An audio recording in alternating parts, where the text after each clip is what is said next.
you really need to be prepared for all of them. So as you're traveling, find out in that area, what are the disasters and what do you do? How do you be prepared for it? We're going to concentrate our remarks this morning really on just earthquakes.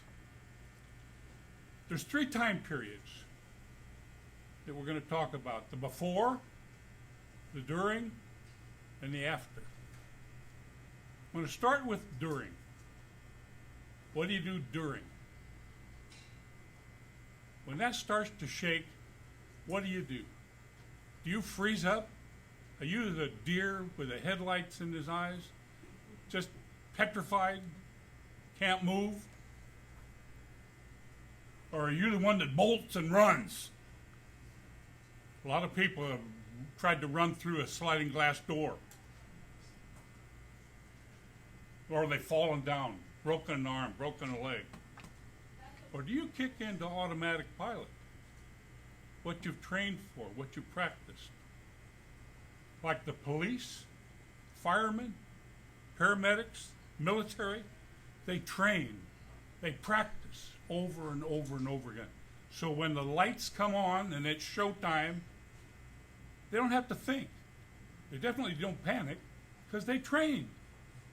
They practiced. There's really only 2 kind of people. There's the prepared and trained, and there's the unprepared and the untrained. Now, if you want to flourish, you train.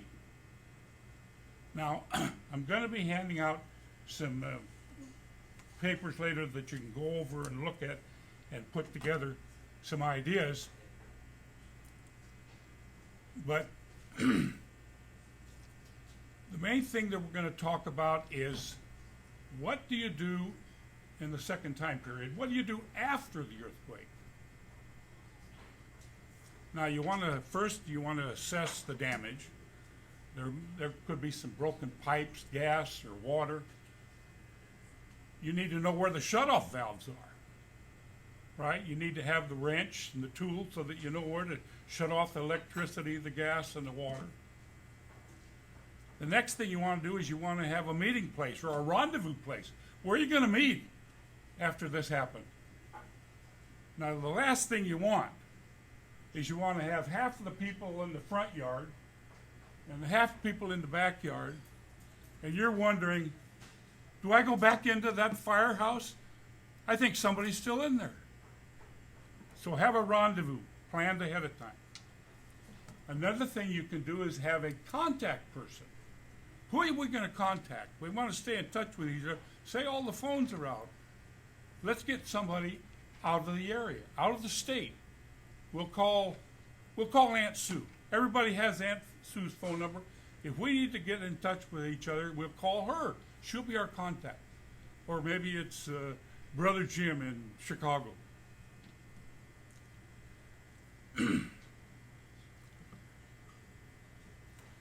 Another thing that you want to do is you want to put together a disaster kit. Now, what are some of the basics that you'd have in a disaster kit? Well, you'd like to have, a flashlight, a radio, cell phone, water, food, medicine, not only for the adults, the children. What about the pets?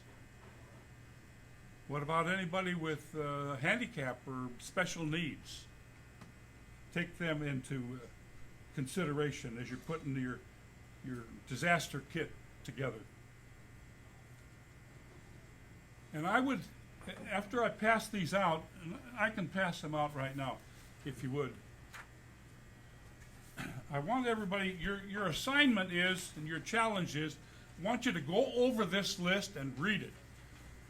Read it thoroughly and maybe even share it with your family so that everybody knows these are the things that we got to think about. Then I want you to put together a practice drill. And I think that it's probably not a bad idea to have 2 practice fire drills a year. Maybe as you change the clocks, that's a good time to remind you. let's have our practice drill. So that after the big one, and it will come one of these days, and they ask you, were you ready? You can say emphatically, I was prepared. Thank you.